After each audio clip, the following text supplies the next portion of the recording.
That it is so important. We as athletes, we have a tendency to want to just push through and get the workout done and be able to check it off, and we'll only feel good about ourselves if we do it in the best that we can.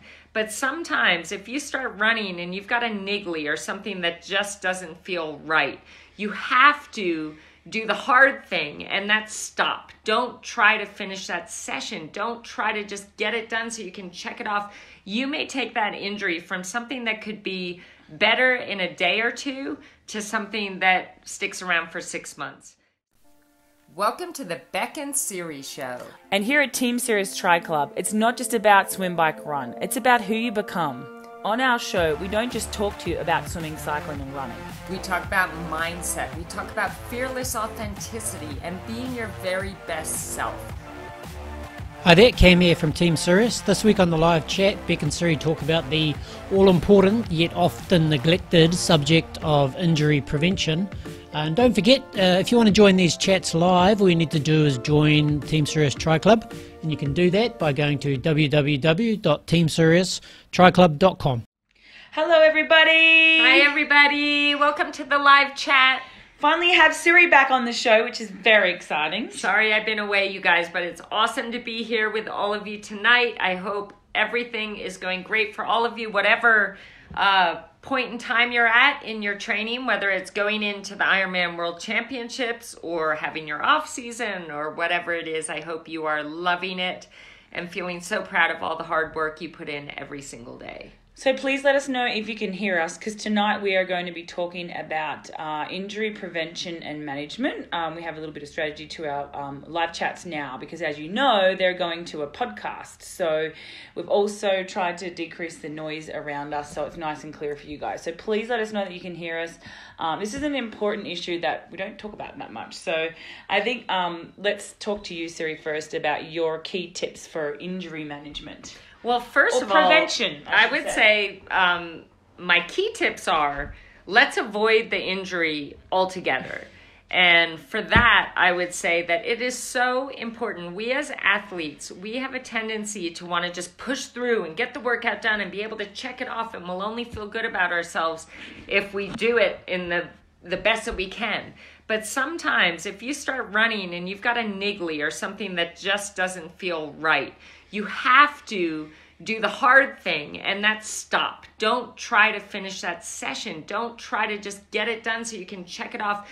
You may take that injury from something that could be better in a day or two to something that sticks around for 6 months. So it is so truly important. If you want to avoid injury, if you have a niggle, be smart. Stop. Don't run through it. It's not important enough to get that session done and then to be out for 6 months. So that's my biggest piece of advice. And my athletes know. I know that, they're not the type of athletes that are going to stop because they want to have an excuse. If something is feeling niggly, they know that they need to slow down, stretch, foam roll, see if it gets better, which we all have a problem doing as well. Once we get started, we don't want to stop. But sometimes you have to stop, stretch it out, foam roll, whatever you need to do. And if you start up again and you still feel that pain, stop. Take 2 to 3 days off. Do everything you can do to make it feel better, and it will probably be gone by then.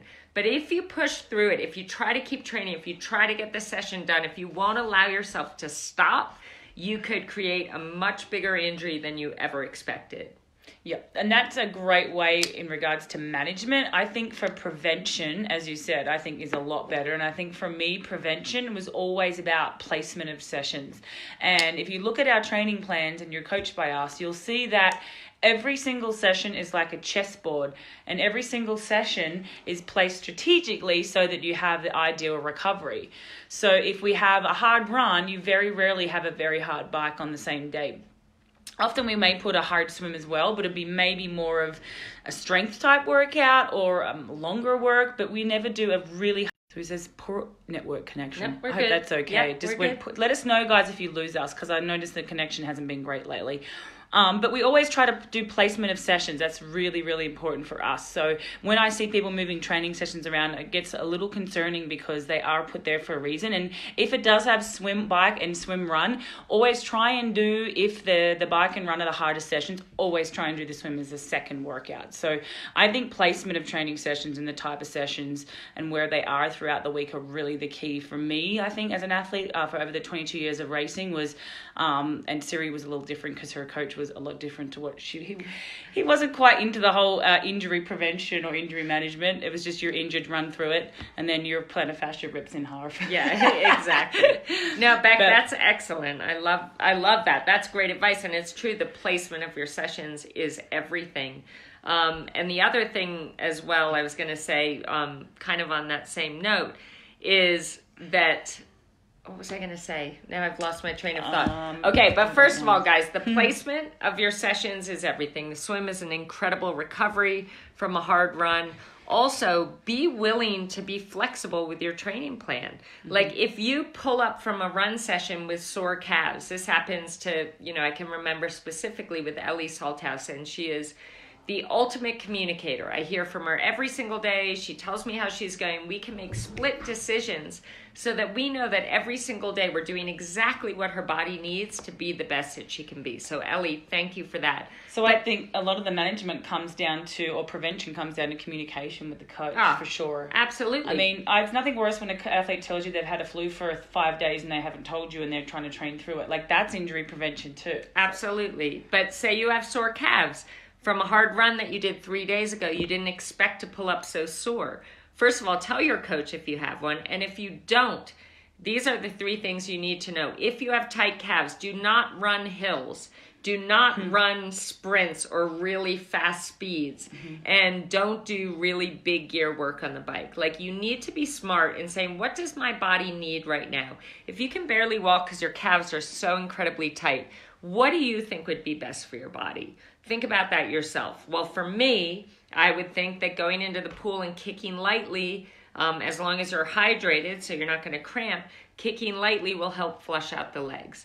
Or doing an easy spin at a higher cadence flush out will flush out the legs. Or running flat and super, super easy. But be smart. Listen to your body. You know your body better than anyone else in the world. So pay attention to what it's telling you, basically. Yeah, exactly. And people used to think it was cruel that we'd put like 30, 40, 50, 60, 100s on a Sunday, and maybe they were high aerobic when you weren't too fatigued after a long run. But a lot of the reason we did that was because because of a recovery.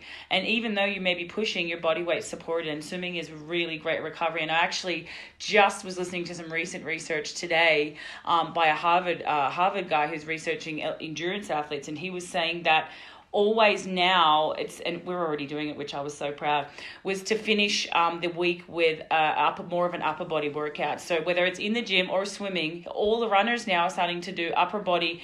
They always do the upper body last in the gym, and they always do their swimming, even if they're runners, to keep that blood in the upper body, which it's a no-brainer for us, but it's crazy because your legs are supported. So I think that's pretty cool that we're... Well, yeah, it's about time that's come out, because we've been doing that for an entire career here. Because also when you run, yes, all your blood's going into your legs, all your strength is going into your legs, and because of that, in a sense, your upper body weakens. So often on a Sunday when you're doing a long run, sometimes you're doing a hard build run, that aerobic swim that we do, it's going to help you recover, but also you'll see that we have a ton of strength work in it. It's half that set's going to be paddles or pull buoy band, and that's to build up the strength in your upper body so that you have the perfect balance of having worked your lower body on the run, recovering on the swim, and building up your upper body as well. Brilliant. Yeah. So I think that's really one of the best managements. But I know Megs was asking there about plantar fasciitis, and because this is such a common injury, Siri, what's your thoughts on, she's asking about running through plantar fasciitis, and it depends on the grade, how long you've had it, the severity of the pain, but we both can give ideas from this because we both had that exact injury. Yeah. I spent my last 2 years as a pro with extreme plantar fasciitis.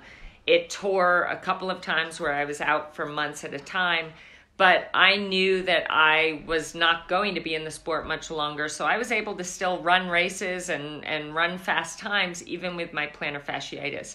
It kind of comes down to how much pain can you deal with, which sucks. But the other thing is management, and I managed my plantar fascia 24 hours a day. I would wake up and I'd rub arnica and comfrey into it and roll it on a tennis ball. I would have Epsom Salts baths after every single session, even if it was a recovery session. I was eating just pristinely all the right things, everything my body needed. And every night I was wrapping my plantar fascia in Ice Tight, which is a horse clay. It's a poultice. And it's the one thing that I found that actually really helped me. You kind of just drown your foot in this clay and wrap it in saran wrap. Say the name of it again. It's called Ice Tight. It's there's horse nothing clay. bad in it. Racing horses use it. It's all just minerals. It's clay. There's nothing bad in it. I'd wrap my entire foot and my Achilles in it, wrap it with saran wrap, and sleep like that all night. And one thing, if you are going to try this, make sure that you rinse it off in the morning with a hose outside, because you will clog up the tub. Especially if you have a septic tank. Yeah, I clogged up a few tubs in my time. But this is one thing that I really felt helped me. And when it was really, really bad, I sometimes use that Achilles sock that you sleep in. It's called is it Schultz? I forget what it's called, but I know exactly for it's a plantar fascia sock, and it brings your foot back so that you're in stretch position, dorsiflexion, not plantar flexion. So it brings it back so it stretches the plantar. But I would agree, but I also would say that it does really matter also if it's insertional or not. I think if it's in the middle of your plantar, like where yours was, it was more painful, and I think you can manage it better. And I think insertional for me, where I had it right in the heel. And it moves around, but yours was right more in the middle, wasn't it? So the heel part, I think, is hard. And I think using the Theragun is a good thing to break it up, and shockwave therapy is amazing. Yeah. That worked for me, and it managed it. It didn't get rid of it. It managed it. And then after 3 years of chronic plantar, I ended up getting a cortisone shot. I do not recommend that for anybody unless it's been over 12 months. But I think for you, Megs, it's obviously early stage. I would keep managing it as much as you can. I don't necessarily think you have to have time off if the pain level is kind of below a 3 out of 10. But I think if it's starting to build up, you really just have to constantly treat it. Totally. And for all of you that have had plantar fasciitis, as you know, that first step in the morning when you step out of bed is like the most painful thing in the world, right? But once you get walking, it kind of eases up a little bit. So to me, because that would happen to me every day, I thought blood flow is good. Like blood flow is not going to hurt me. Blood flow is actually going to make me feel better. But it was the pain at the end of the day and throughout the night. I mean, every step I took when I was running in every race felt like I was literally landing on a butcher's knife. And I raced that way because I chose to, but there are other options. And I did at one point get a cortisone shot. And it's really dangerous. There's about a 50% chance that it'll hit the fat pad if they're not if it's not done through a guided ultrasound. So I would definitely have someone knowing what they're doing, because if they get it in the wrong spot, you can destroy your fat pad and then you'll never be able to run. I took that risk because I remember it was before Roth. Actually, it wasn't the year I got the record, but it was the year I think I came second to Chrissy. And I was like, I got to do something. So I did it, and it actually worked. So I was stoked. Yeah. But it's last resort, and I think shockwave therapy, that Theragun they have now, like Siri said, that management, that old school stuff with the clay, it actually works. It's not a wives' towel. It really works. I don't agree with anti-inflams because I think that's blocking the pain. You need the inflammation for healing. And I don't agree with icing for a chronic injury either. I think an acute tear or an acute injury where you've like cut your finger or smashed your leg against something and it's swollen, I think that's good ice. But I know that ice now, and especially new research is saying that for a chronic injury, that inflammation is the healing. Your body does that for a reason. Our bodies are incredible healers, so I'm totally against ice for a chronic injury. That's my thought. So now Michael has a question, Siri, and there's been amazing responses here. Maddie and Mary Carmen have gone to town and given the most incredible answers, but we can put our 2 cents in because I think it will benefit everybody. I told him to post it because I think a lot of people will benefit from this. He's saying that after his long 3-hour sessions, he's totally wrecked for the day. He I do eat after I come home. I have loads of water and a nap. It all depends on what you're eating. Usually eats tuna egg sandwich and a protein shake, fruit or yogurt, drinks up to 3 liters of water and electrolyte. I think one thing straight away that is alarming to me would be, are you eating during the session? I think having your glycogen stores full and eating during the session is really important. And I think not guessing, you're talking about 2 gels during it. 2 gels is maybe 50 grams of carbs, and depending on your weight, if you're 70 kilos, you're probably burning 210 grams of carbs, so you're way undernourished. So I would work on 1 gram of carbs per kilo of body weight per hour that we've said. So yeah, awesome. Siri, what I totally agree. I think that part of it would have to do with maybe not fueling properly during the session. Also, there's a buildup of the training effect, and we have to think about that when we have lactic acid. Basically your body becomes acidic, and that's what leads you to not only feeling stiff and sore, but tired and lethargic. You want to think about eating and drinking anything that's going to alkalinize your blood, which is going to help balance that out.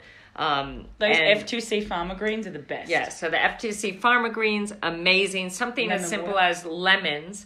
Having fresh lemons around. It has to be lemons, not this stuff that comes in the little bottle. But Siri has one in here. Yeah, fresh lemons, where you constantly, in every single glass of water, bottle of water you have, squeeze lemon in there. It's going to help alkalinize your blood, which is going to really not only help give you more energy and help you feel more vital, but you're going to recover quicker. So eating and drinking during your sessions, and doing all the aftercare, like another way of getting rid of the acidity in your body. I mean, lymphocyzing, whether it's with Normatec boots or legs up. Legs up on the wall. If you don't have Normatec boots, you can lie on the ground with your legs up on the wall and just let everything drain. These are little kind of biohacks that work amazingly well. But definitely you can't. I know I used to try and do this sometimes, getting through a 4-hour session and just drinking water. And, my coach wanted me to lose weight, so I did it, but that was not smart. I didn't feel good. I didn't have good energy. I trained like crap. So when I realized that if I can give my body the consistent fuel and hydration that it needs, it's not only going to perform for me at the highest levels, but I'm going to feel good. I'm going to feel happy. I'm going to have energy, and I'm going to be able to wake up every day knowing that I'm ready to do it again. Yeah. And I think that's where it used to be so many people would say there's no evidence on supplements, but now the supplement industry, there's obvious evidence with so much research now coming out on amino acids and how great they are, and how they help repair, and just having some sort of protein. We were saying if you don't feel like eating like a huge tin of tuna, then use it in a protein shake and get your protein in from that, and get your aminos in a supplement if you have to through that. And then, of course, your omegas and your good fats, oils, avocado, all of that stuff. So, yeah, I think that's probably all. One thing, because that's awesome what you just said, I used to, after these long sessions, have a whole chicken. Because I was trying to be really lean. I was trying to get my weight down for coming into the race season. But I would have a can of tuna, and I would mix it with corn. Like I'd cook a piece of corn and cut the corn off, put that in the tuna, put some avocado in there, mix it all together, and that would be my snack. That's perfect. I felt amazing. I was getting my carbohydrate, I was getting my fat, I was getting my protein, and it was an incredible post-workout meal that I would eat within 30 minutes, and I seemed to recover amazingly well considering how hard I was training. And you would buy a whole chicken and eat the whole chicken, I heard, too. Not the whole chicken. Oh, well, that's what Loretta Harrop told me. All right, any more questions? And while we're on here, this is perfect. Maddie just said it's a Strasbourg sock, and Megan as well. So thank you, Maddie. Hopefully, awesome. Megsy, you have the Strasbourg sock. I used to just get a really long sock, honestly, and pull at the end of it out like really long, and pull the sock off like it was coming off, and then tape it back on my foot, and then have it not too tight, because when it was pulled back too tight, it used to annoy me a little bit. So, all right. Any others? I eat the whole chicken. Oh, wow. There you go. Who Perfect. said that? Megan. Yay, Megan. I'm with you, girl. Well done. You guys. No wonder we're working together. Did you know she had plantar fasciitis? Actually, Megan. She's in trouble now. Excuse me. You haven't spoken much about this, so I would like to know about this, but I hope that This is another management. This is another management. So talking to your coach, texting. Guys, for all of us coaches on here, I know you'll agree, Troy, Maddie, Mary Carmen, Beck, you and I, we are here because we feel so incredibly honored that you have put this dream of yours in our hands. Now, as much as we want you to be great, we need to be great so that we can help you achieve your goals. If you don't communicate with us... We're not mind readers. We can't read your mind. We're not going to be reaching out and saying, is there a problem? Is there a problem? For me, I'm always focusing on solutions. I'm going to assume there are no problems. But you need to ask for what you need, ask for what you want, and ask questions. Because we're in this together. And with anything, in a relationship... Beck and I, if I feel unhappy about something, it is absolutely necessary to give her the information that, hey, I need this to feel better, so that she has an opportunity to fix it. I used to tell this story as a teenager, and I'm going to tell you just because it's bringing up a memory for me. I thought to myself when I would watch, my parents fighting or, people fighting, and I thought, well, the big problem here is that they have a problem and they're not telling the other person what the problem is. So the other person has no idea. So they keep doing the thing that's upsetting them. And then finally, one person just has enough and says, I can't handle this anymore, and leaves. And it's all done. And I used to think to myself, why don't people, the minute there's a problem, why don't they go to the other person and say, hey, Beck, there's a problem. I want to tell you what it is. And she would want to hear what it is. And so she can then take action to try and fix it. Yep. And then we save a relationship, a friendship, a job, whatever it is, just by speaking the truth. So guys, holding stuff in does no one any favors. It's not only going to make your relationship with your coach one that doesn't work, but it's going to make you feel like you're missing out on something you should have. And it's going to make the coach feel, when you go to them and say, I'm not getting this, it's a problem, make them feel like, why didn't you come to me and tell me what the issue was? Speak up. And this isn't just for coach-athlete relationship. This is in life. Speak up for what you want. Speak up for what you need. Speak up for what you believe in. Speak up for you, because you matter. And your relationships matter. Sorry. And I also, Maddie, have that same issue sometimes, the athletes, so they don't want to bother us, but it bothers me a lot more. I mean, my best relationships with my athletes are the ones that I get to talk to every day. And it's not on the phone calling me. It's just by email or by text. And Mona texts me updates every day, and I love it because I've always got the finger on the pulse. She never gets injured because I always know how she's going.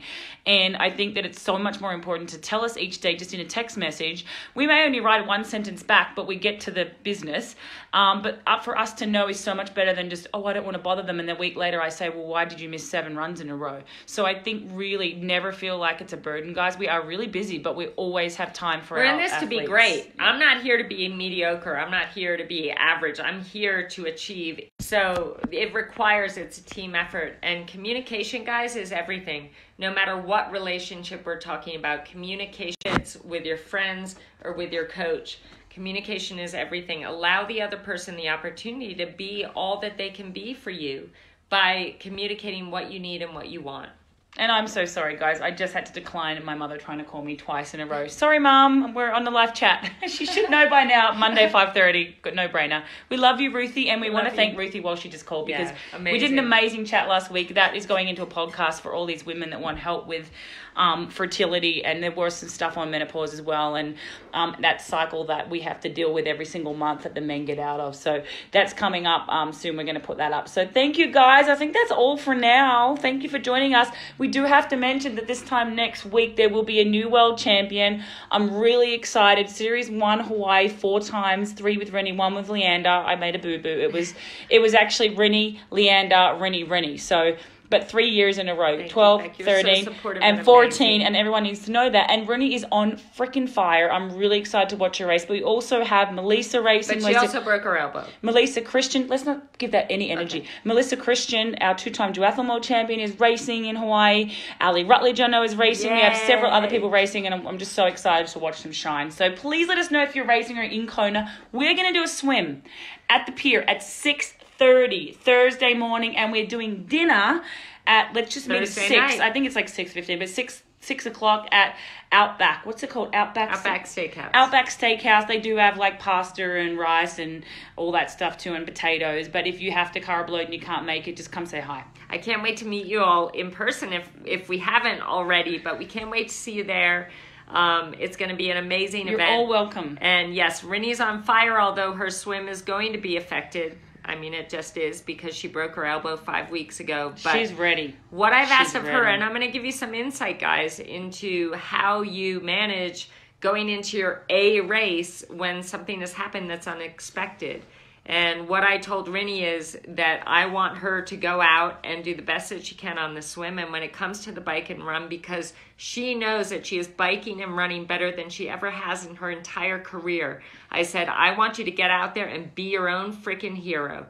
Put in a heroic effort on the bike, a heroic effort on the run. I don't care if you're 15 minutes down after the swim. You do that and you're going to cross that line feeling like a champion, whether it's coming in first place or just feeling like the champion of your own life because you did everything you could with what you had and put together an incredible day. That's what it's all about, guys. Being the best that you can be, doing the best that you can with what you have in every moment, every day. Well, I can't top that, so let's do over and out, you guys. We love you. We love you guys. Thank you. Cheer hard for Team Sirius. Let's go. See you in Hawaii. Hopefully we get to catch up with some of you there. We love you all. We love you all. Love you, Karen Burks. Mahalo. Bye.